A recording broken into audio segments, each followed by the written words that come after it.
पहले पैसों को मुख्तलिफ अकाउंट्स में घुमाया जाता है और उसके बाद उसको कैश की सूरत में कभी थोड़ी और कभी ज़्यादा अमाउंट में विड्रॉ कर लिया जाता है। दुबई और उसके अलावा यूरोप और स्विट्ज़रलैंड की अकाउंटों में जिन्होंने पैसे छुपा के रखे हैं वो ज़्यादा देर छुप नहीं सकेंगे। क्या आपने अपनी लीडरशिप से पूछा है या वहां जाके आप मुंडी नीचे कर लेते हैं और बाहर आके उनके साथ भी ज्यादती करते हैं कि इमीडिएटली हर इशू को उठा के शहबाज शरीफ और नवाज शरीफ के ऊपर ले जाते हैं ताकि आपकी अपनी जाती चोरियां भी छुप सकें। 300 प्रॉपर्टीज इस पूरी लिस्ट में से तो ऐसी हैं जिनके ऊपर ऑलरेडी नोटिस जारी कर दिए गए हैं, उनको तलब कर लिया गया है। एक तरफ आपकी इकोनॉमी है जो बिल्कुल डिप में है, नीचे जा रही है, तबाह हाल कर दी गई है, कर्जों का बोझ लाद के चढ़े गए हैं, पाकिस्तान से बाहर पैसा ले दिया जा रहा था, मेगा प्रोजेक्ट्स की करप्शन है और ये दोनों इंटरलिंक्ड हैं। बड़े बड़े दावे, लंबी लंबी प्रेस कॉन्फ्रेंसेस, लेकिन निकाल न सके एक थैला। इमरान खान के सबसे बड़े एहतसाबी अलमबरदार रुखसत। शहजाद अकबर वज़ीर आज़म के मुशीर के ओहदे से मुस्ताफ़ी। वज़ीर आज़म ने इस्तीफ़ा मंजूर कर लिया। मुशीर एहतसाब के लिए एडवोकेट अजहर सिद्दीक का नाम ज़ेरे गौर। वज़ीर इत्तलात फवाद चौधरी कहते हैं शहजाद अकबर ने शदीद दबाव में काम किया।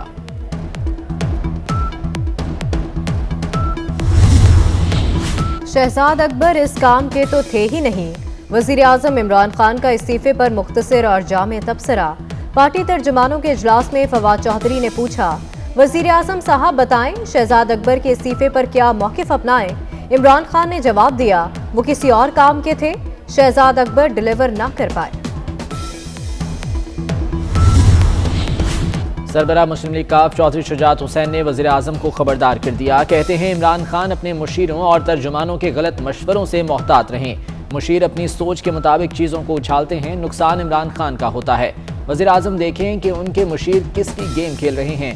इमरान खान ने कहा कि उन्हें हटाया गया तो पहले से ज़्यादा खतरनाक बन जाएंगे और असम्बली में बोलने ना देने वाला बयान किसी दुश्मन नुमा दोस्त ने दिया होगा।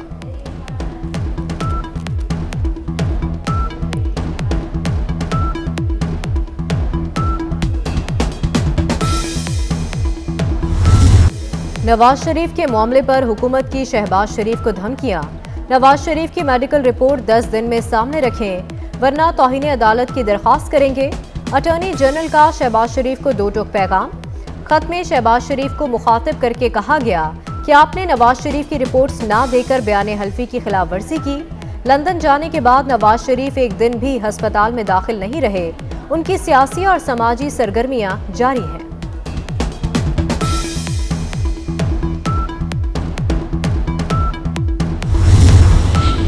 शरीफ फैमिली माफिया की तरह एक्ट कर रही है। अवाम को नून लीग की माजी की तारीख भी बताएं। इमरान खान की पार्टी तर्जुमानों को हिदायत।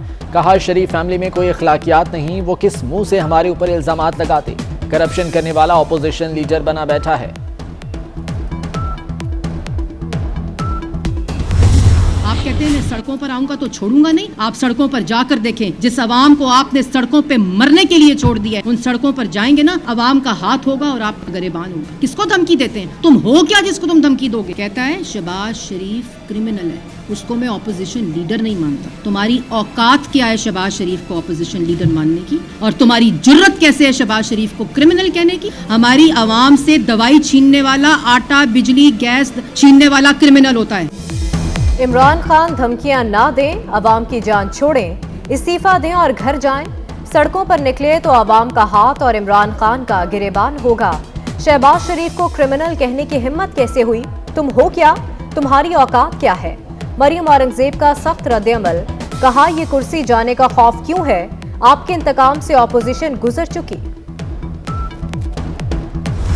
बेनज़ीर भुट्टो शहीद हुई जनाब चेयरमैन साहब, रात को उनको गुजारिश की गई, मिन्नत समाजत की गई कि ये पिंडी में न जलसा करें। दहशतगर्दी का खतरा है, कोविड का खतरा है। फजलुर रहमान साहब पे 3 दहशतगर्द, 2 मेरे पे 3 दहशतगर्द हमले हुए। 23 के बाद 27 को आ जाए। आधा इस्लामाबाद तो किसी और के कंट्रोल में होगा। आपकी जब तक वो टीवी पे चलेगी नहीं तो आप किससे लाइव शो नहीं चल रहा होगा आपका।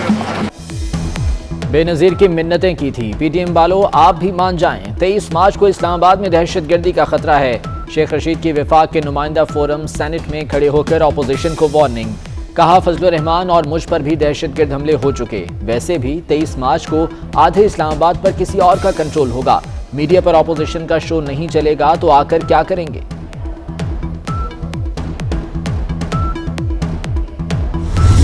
अब एक रास्ता है, एक ही हल है।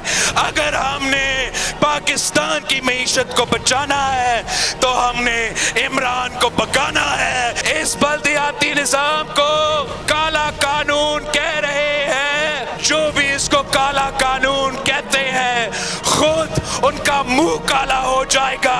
लोकल बॉडीज में उनका शिकस्त नजर आ रहा है। मईशत को बचाना है, इमरान खान को भगाना है। हुकूमत को आईनी और कानूनी तरीके से निकालेंगे।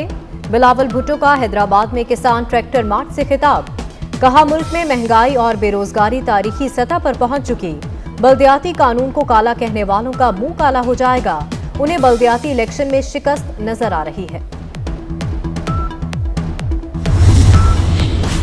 हुकूमत तहरीक लब्बैक के साथ एक बार फिर हाथ कर गई। तहरीक लब्बैक के साथ मुआहदा पार्लियामेंट में पेश न किया। हुकूमत ने तहरीक लब्बैक को 20 रुकनी पार्लिमानी कमेटी बनाने की यकीन दहानी कराई थी। कमेटी 11 हुकूमती और 9 अपोजिशन अरकान पर मुश्तमिल होना थी।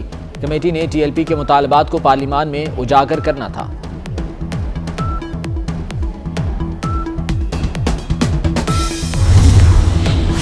सीनियर सहाफ़ी हामिद मीर कहते हैं, बाचा खान अदम तशद्दुद पर यकीन रखते थे। बाचा खान ने हमेशा औरत को एहतराम देने की बात की। पेशावर में बाचा खान मरकज में सेमिनार से खिताब में मजीद कहा, जमहूरियत ही पाकिस्तान को बचा सकती है। करप्ट तरीन जमहूरियत बेहतरीन आमरीत से बेहतर है। सदारती निज़ाम की तहरीक के पीछे तहरीक इंसाफ है।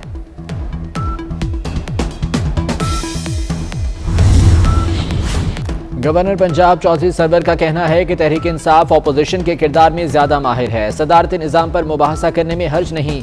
निज़ाम की तब्दीली के लिए बड़ी जमातों में इत्तफाक की राय जरूरी है।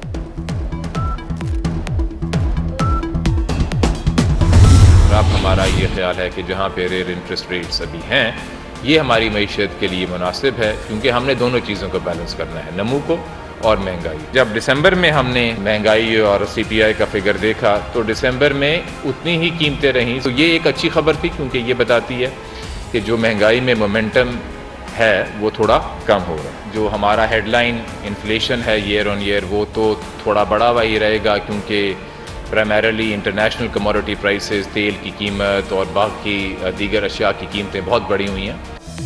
स्टेट बैंक का शरह सूद 9.75% पर बरकरार रखने का फैसला।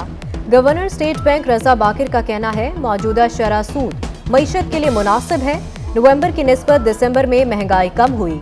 आइंदा चंद माह में करंट अकाउंट खसारा कम हो सकता है। पेट्रोलियम मसनूआत की कीमतें हमारे कंट्रोल में नहीं। पाकिस्तान और भारत की बाहमी तिजारत में इजाफा। दिसंबर के दौरान दो तरफा तिजारत में गुज़िश्ता दिसंबर के मुकाबले में 63% इजाफा देखा गया। एक माह में 4.5 अरब रुपए से ज़्यादा की तिजारत हुई।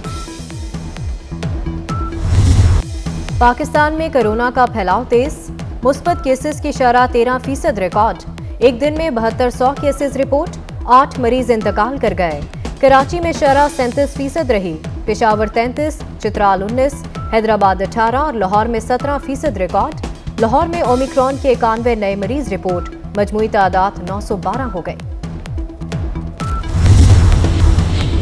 सराय आलमगीर में सऊदी अरब से आई लापता फैमिली केस का ड्रॉप सीन हो गया। खातून अदालत पेश हो गई। बयान दिया, अब सज्जाद की बीवी नहीं, तलाक हो चुकी है। अपने और बच्चों के तहफ़्फ़ुज़ के लिए मंजर आम से गायब हुई। अदालत का पुलिस को खातून को तहफ़्फ़ुज़ फराहम करने का हुक्म। साबिक शौहर की जानिब से दायर FIR भी खारिज कर दी गई। अहाता अदालत में बच्चे बाप से लिपट कर रोते रहे।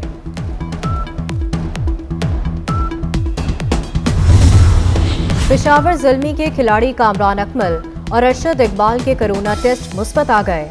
दोनों को फौरी आइसोलेट कर दिया गया। इमामुल हक और हमाद भट्ट पेशावर ज़ल्मी स्क्वाड में शामिल। स्कर्दू में पहली बार आज से 2 रोज़ा आइस हॉकी टूर्नामेंट होगा। नौजवानों को तफरीह के साथ ग्लेशियर्स को लाहा खतरात बारे भी आगाह किया जाएगा।